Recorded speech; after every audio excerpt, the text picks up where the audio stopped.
اللہ تبارک و تعالیٰ نے اتنے کرم فرمائے ہیں کہ اللہ فرما رہے ہیں تمہارے سیئات کو بھی میں حسنات سے بدل دوں گا. یہ بہلانے کی بات تو نہیں. جب بہلانے کی نہیں ہے تو یقین کرو اس بات پر, یقین رکھو اس بات کا کہ اللہ تبارک و تعالیٰ نے ضرور اپنے فضل و کرم سے ہمیں مغفرت کرنے والوں میں شامل کر لیا, مغفرت ہونے والوں میں شامل فرما لیا.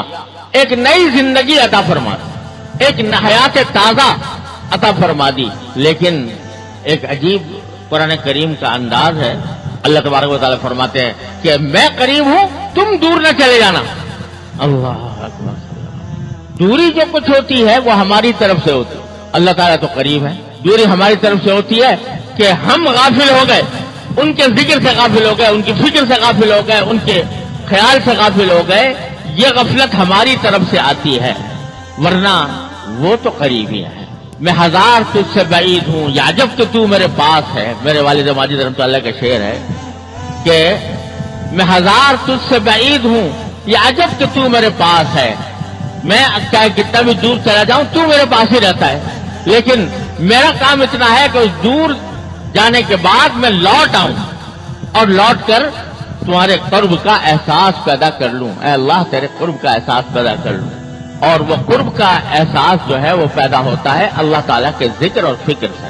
حدیث میں آتا ہے کہ جب کھانا سامنے آئے, ایک تو دعا ہوتی ہے نماز کھانے کی, وہ جو کھانے کے بعد پڑھی جاتی ہے, الحمدللہ الذی اطعمنا وسقانا وجعلنا مسلمین. ایک دعا تو یہ ہے. لیکن ایک دعا ہے جو کھانا کھاتے وقت, جب کھانا سامنے آئے تو اس وقت کیا کہے بندہ, اللہم لک الحمد علی ما رزقتنی من غیر حول منی ولا قوہ. اے اللہ یہ جو کچھ کھانا آپ نے عطا فرمایا, مجھے رزق عطا فرمایا, میں اس کے اوپر شکر ادا کرتا ہوں کہ آپ نے مجھے بغیر کسی محنت کے, بغیر کسی قوت کے, اپنی طاقت نہیں تھی کہ میں اس کو حاصل کر سکتا, آپ نے اپنے فضل و کرم سے عطا فرما دیا.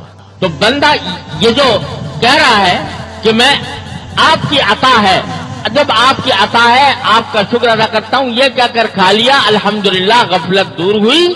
اللہ تعالیٰ کے سے دور جانے کا کہ بجائے تم اللہ تعالیٰ کے قریب آ گئے. پھر سب سے بڑی بات یہ کہ اللہ تبارک و تعالیٰ کے ذکر اور اس کی فکر کی سے آدمی بندہ خالی نہ ہو. اور اللہ تعالیٰ نے ایسے اسباب, ایسے طریقے مہیا فرما دیے ہیں اپنی رحمت سے کہ اگر آدمی ان کا اہتمام کرے تو یہ جو تعلق ہے اللہ تبارک و تعالیٰ کے ساتھ, محبت کا جو تعلق پیدا ہوا, اس کی حفاظت ہو جاتی ہے, اس کا تحفظ ہو جاتا ہے. اس کو اس کے تحفظ کا سامان کرنے کے لیے اللہ تعالیٰ نے چھوٹی چھوٹی باتیں ایسی عطا فرمائی ہے. فاذکرونی اذکرکم, میرا ذکر کرو میں تمہارا ذکر کروں گا. اور حدیث قدسی میں ہے کہ اگر بندہ جو ہے وہ تنہائی میں ذکر کرتا ہے اللہ تبارک و تعالیٰ, اللہ تعالیٰ تنہائی میں اس کا ذکر فرماتے ہیں. اور اگر مجمع میں ذکر کرتا ہے تو اللہ تعالیٰ اس سے بہتر مجمع میں, یعنی ملائکہ کے مجمع میں اس کا ذکر فرماتے ہیں. ارے ایک بنگا, حقیر سا بنگا, اس کی کیا حیثیت, کیا حقیقت کہ وہ مالک الملک والملکوت اس کا ذکر کرے, لیکن باری تعالیٰ فرماتے ہیں ہم اس کا ذکر کرتے ہیں جب وہ ہمارا ذکر کرتا ہے. اور وہ ذکر اس طرح بھی ہے, سبحان اللہ, الحمدللہ, لا الہ الا اللہ, اللہ اکبر, جتنے بھی اذکار ہیں وہ بھی ہیں. اور اللہ تبارک و تعالیٰ کی نعمتوں کا استحضار اور اس پر شکر ادا کرتے رہنا.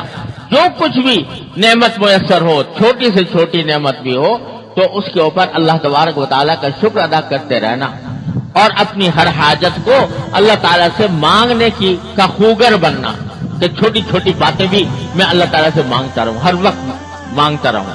یہ ایسی چیز ہے کہ جو انسان کو اللہ تبارک و تعالیٰ سے قریب کرتی رہتی ہے. اللہ تعالیٰ تو ہے قریب, لیکن بندہ قریب ہوتا ہے ان راستوں سے. اللہ تبارک و تعالیٰ اس کی توفیق عطا فرمائے.